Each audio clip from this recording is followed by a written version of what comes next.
prosperity in our both countries, between our business communities, companies, and friends. Dear captains of business and industries of our both countries, first of all, I would like to thank the organizers for organizing this very important and a new type of roundtable interactive program. It's a little bit different than the program some 2 years before I addressed. I have carefully listened to you. Very important suggestions and comments have come from so many friends. It has been really encouraging to get such valuable feedbacks. CEO from Investment Board of Nepal made a comprehensive presentation. So I did not repeat what he said. But let me underline a few points that I deem important to share with you. This is a commitment by a Prime Minister whose only aim is to bring about visible changes in the living standard of our people. As my friends already briefed, there is a great hope in Nepal. There are expectations of the people, and the responsibility is given to me to fulfill those aspirations and hopes. So I'm serious and want to work together. I want to drive my people, our capacity and strength, as well as want to work together jointly with our friends, our neighbors, and other friends as well. As my friends already briefed, Nepal's political transformation basically is ended, and it's truly a historical one. And the political transformation which Nepal completed is not just a political transformation, but its area, its expansion is not only limited to the political rights. It's a comprehensive change, social, economic, cultural, and other aspects as well.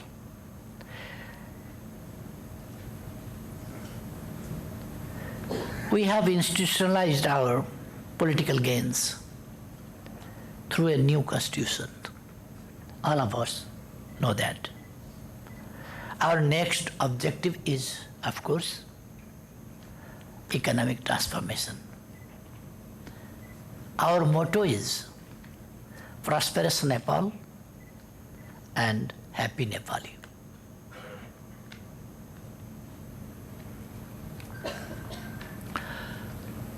We aspire to be a middle income country by 2030 and graduate from LDC status at an early date to a developing country.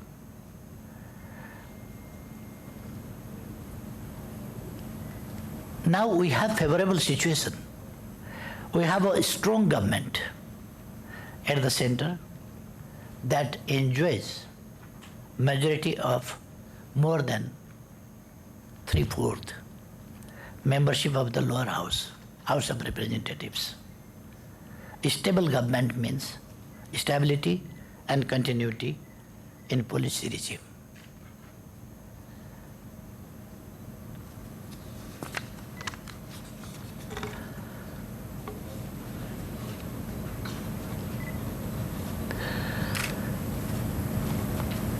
Following the formation of the strong government, law and order situation has improved.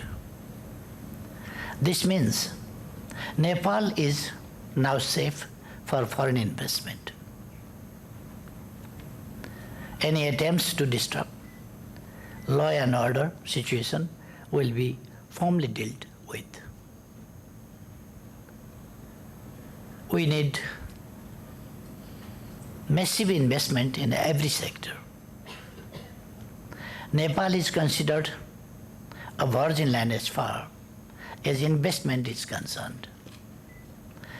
Investment in any sector is highly profitable. As previous speakers made very clear about these things. There is no competition for investment.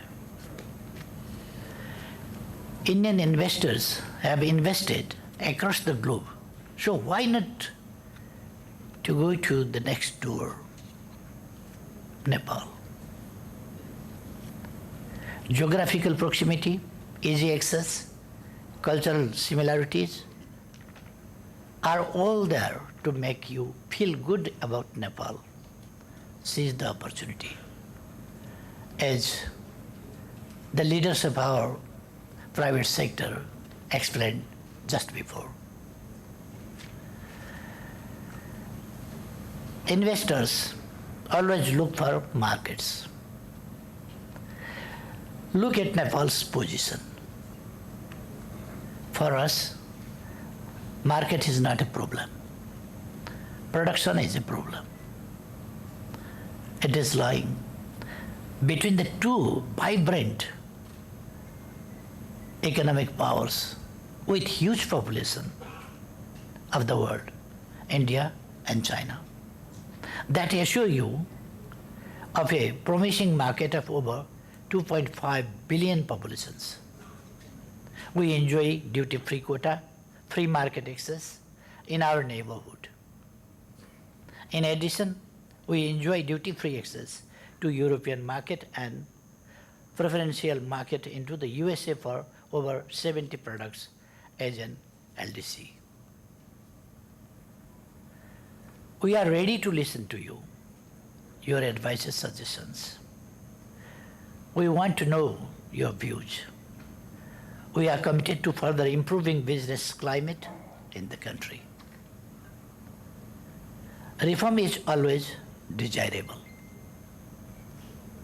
We have enacted the laws and policies on foreign investment, public-private partnership, industrial enterprises, banking and intellectual property. Come and talk to our authorities. We are committed to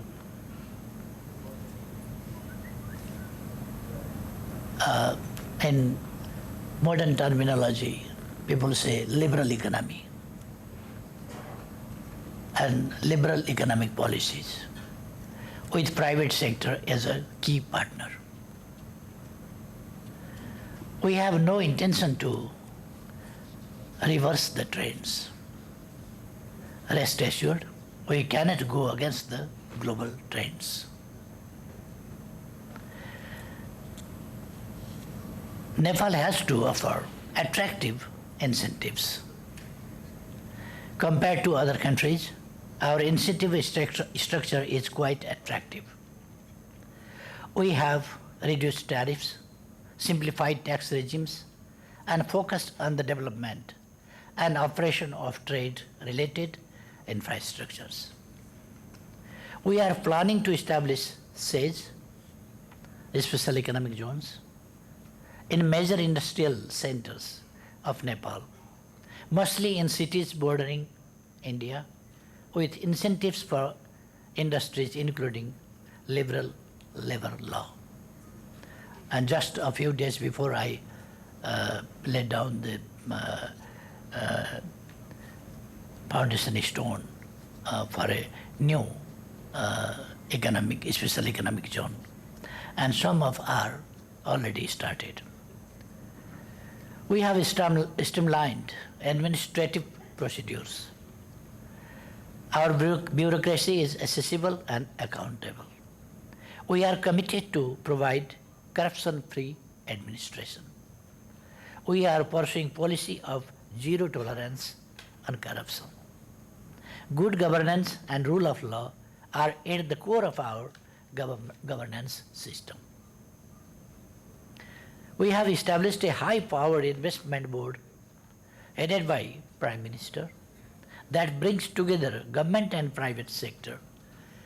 As the chairpersons who spoke just before of the private sector and private sector's business organizations, they are also members of the investment board. It is facilitating the big investors by providing all services from single window. There is a favorable fiscal environment.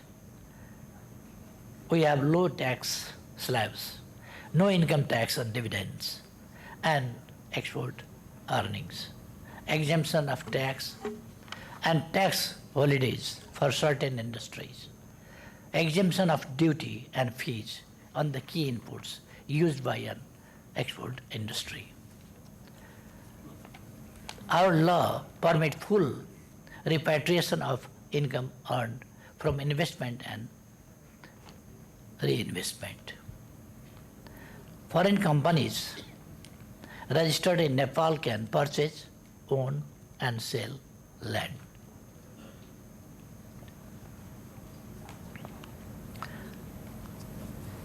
No discrimination between national and foreign investors. No nationalization of private industry. Double taxation avoidance agreement has been signed with India. We are discussing the new version of liberal investment agreement, bilateral investment agreement. The other factor that makes you competitive in Nepal is availability of cheaper labor force. Since we are not taking about high-tech industries at this point of time, our labor force will be an added asset for any business enterprise.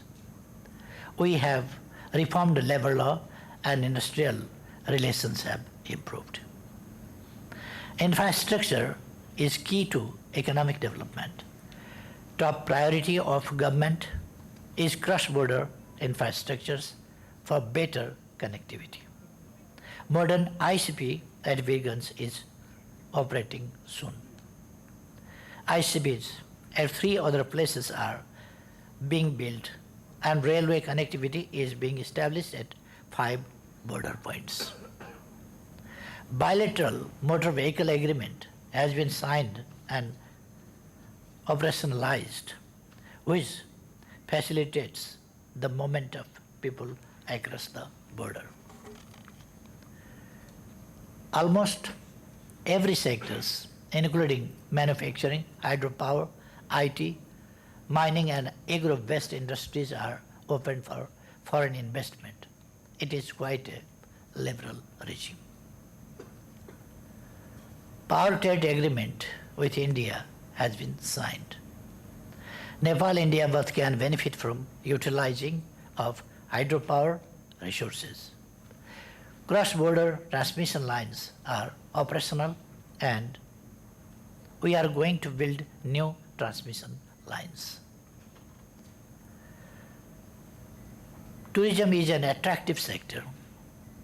There are many things that Nepal can offer. It is a tourist paradise, combination of nature, and nature makes Nepal destination throughout the year. Nepal is an ideal place for Indian tourists. Building tourism infrastructure is our priority. Regional airports are being developed in Pokhara and Lumbini. Agriculture and herbal processing are 8 other areas in which investment can be profitable. As before too, we discussed in Kathmandu.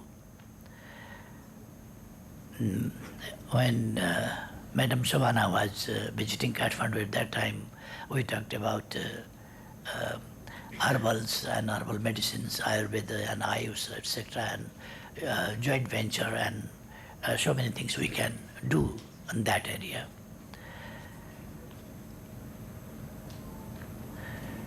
IVN is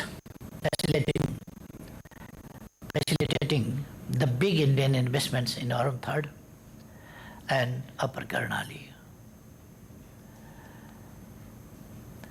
We were able to receive a pledge of $14 billion in investment summit organized in Kathmandu last year.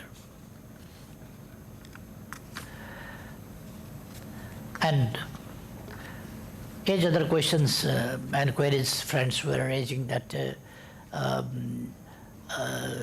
about clean energy, alternative energies and solar power and transmission line and about railway.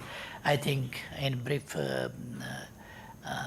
I made clear, and of course we are in favor of clean energy, renewable energy, and for all sectors are open for investment, and we are eager to work together with the business community of India and as well as other countries. And particularly now I would like to request you to come to Nepal and invest, and so many things I mentioned in my speech that your investment, its security and the opportunities, everything I explained. I think it's now clear and enough. And my commitments also are enough, I think. And again, I would like to thank the organizers, CII and FICCI and ESHO, JAM, and other organizations as well as, and all participants and leaders and delegates from different business organizations, companies. I would like to thank for this excellent event and arrangements. Thank you very much.